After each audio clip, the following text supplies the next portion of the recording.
has been here before. He's written about the royal family for many, many years. He wrote Princess Di's biography, and he has a new one out right now. It's called Meghan, a Hollywood Princess. Please welcome back to our show with the inside scoop on everything in his book, Andrew Morton.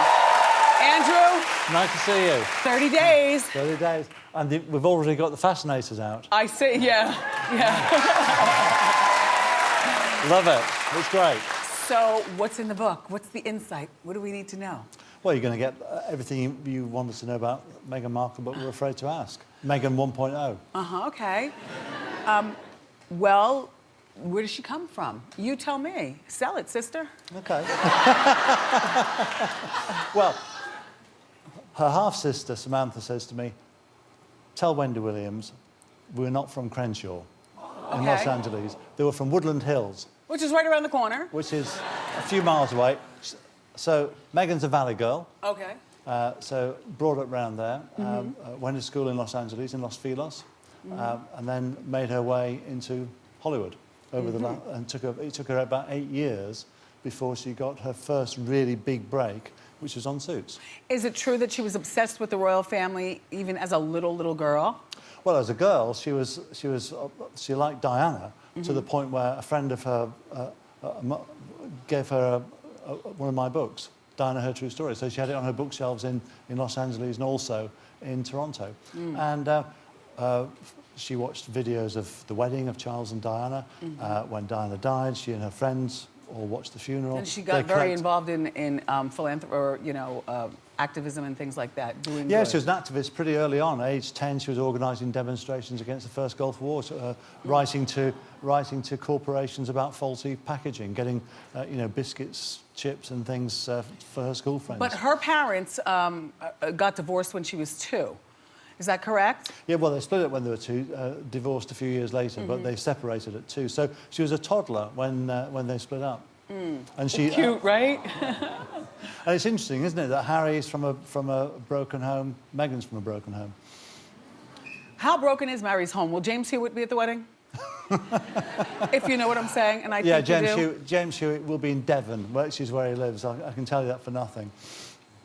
Wow, okay. Now, regarding Meghan, and she was married at one point. We all know that. There were no kids. But she was married for like 2 years to a producer? Married to a guy called Trevor Engelson for a couple of years. They were together for about 8 years. So they were living together for a time. And so now he's in LA producing, and then she gets the job on Suits and moves to Canada. And then she decides this relationship is no longer suiting her. Tell the rest of the story. After 2 years of back and forth from a different country in a different town, they obviously realised that it wasn't working for them, and she sent the ring back in a padded envelope with a long letter saying goodbye.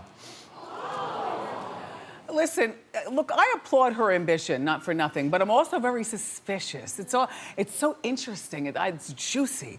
So is her father going to be walking her down the aisle? As far as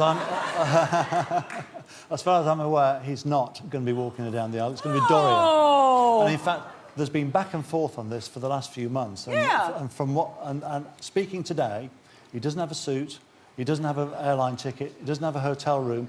They hand out the coat of arms, the Markle coat of arms, a couple of weeks before the wedding, and he won't be there to receive it. So it looks like the mother, Doria, is going to walk her down the aisle. So.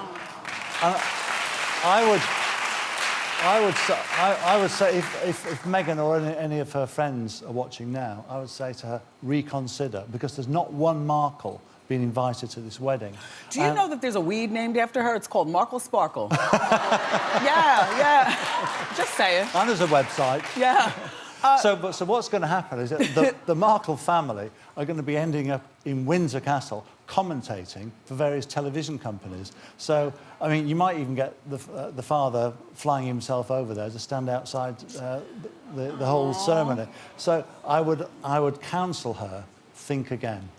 And what does the royal family think, according to you, about Meghan being a divorcee, being from where?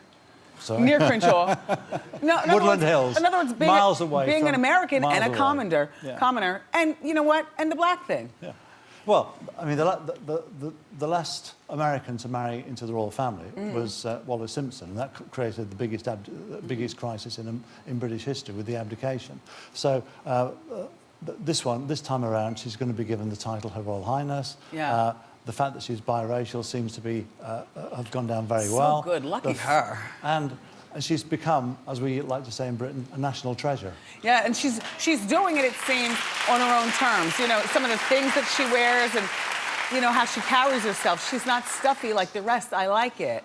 What I find amusing is that when Diana was alive and she wore something, you know, somebody from Buckingham Palace would say, well, Princess Diana is wearing mainly red today. Yes. Well, these days, if Meghan wears something, it's her boots, her shoes, her makeup, it's all on the website. I love it. You can buy it the next day. I love it. It's like she's a walking billboard. Hey, did her dad actually hit the lottery back in the day? Yeah, he won $750,000. He used Meghan's birthdays dates and they helped to. Well, obviously, he'd spent thousands of dollars before that. So on lottery tickets. On lottery tickets over the years. But he blew it. He blew it in a business venture of selling jewellery by mail order. So he ended up bankrupt a few years later. Oh, poor thing. Poor thing. And he now lives in Mexico. I'm skeptical about how long this marriage is going to last, or what. It's beautiful that this is all happening, but there's a lot of backstory that there's no prenuptial agreement, and she's older than. It's just that it's breaking we're not used to seeing so many barriers broken at one time. Well, I mean, she's not marrying just for 5 years. She's marrying for life. I mean, she's learned obviously from her first marriage. She's had time to think about, what do I want to be with this man, or am I marrying the man, or am I marrying the position? She's not going to make the mistake of other people and just marrying the position. So, I mean, you know, I'm a romantic. I'd like to think that they're marrying for love and they're marrying for life. One more question. One more question. Do you think that Edward, what's his name? Charles. Do you think Charles is really his father? I have to say, it's the most asked question. Is James Hewitt? That James Harry's Hewitt father. really does look. And it's the one thing that used to drive Diana up the wall, because she'd never even met Hewitt before Harry was born. But you know, you can. Look at a picture and you see can look different. At a picture. I mean, actually, if you had another picture of Sarah McCorquodale, who is Diana's sister, he looks the spitting image of Sarah McCorquodale, because he's very much a Spencer. Ginger haired. I mean, it's going to be interesting to see what the kids look like. Ginger haired, biracial. Yeah. Well, he's a good-looking man, no matter who his father is. They're going to be the kids are going to look great. Yeah. Well, thank you for being here.